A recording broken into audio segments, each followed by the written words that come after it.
Well, you may recall last year, CBC News investigated collections agencies and how aggressively they pursue people who have unpaid debts.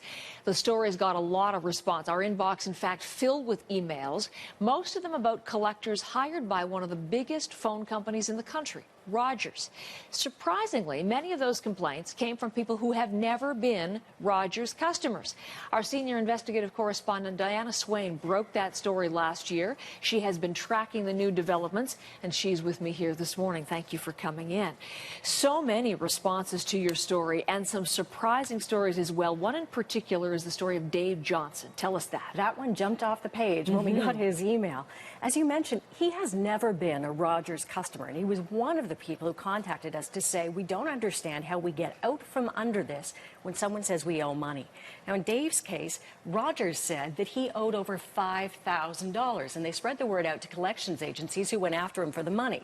Dave has never had a Rogers account, and he was so frustrated, Heather, because he said he would call Rogers, get customer service, and they'd say, how can we help you? And he'd say, well, I don't owe you this money. And they'd say, well, what's your account number, sir? And he'd say, I don't have an account number. And they'd say, we can't help you. And for 3 years, he got caught in this windmill of not knowing how to get out from under it. He could not get a credit card. He could not co-sign for his son's first mortgage, which he and his wife very much wanted to do.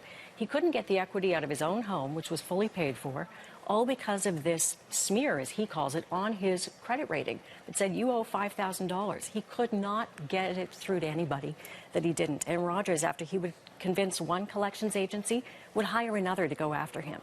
So when I sat down with him about 2 weeks ago in his kitchen in Pembroke, Ontario, Dave Johnson seemed pretty frustrated. I've just never seen anything like that. It's so frustrating.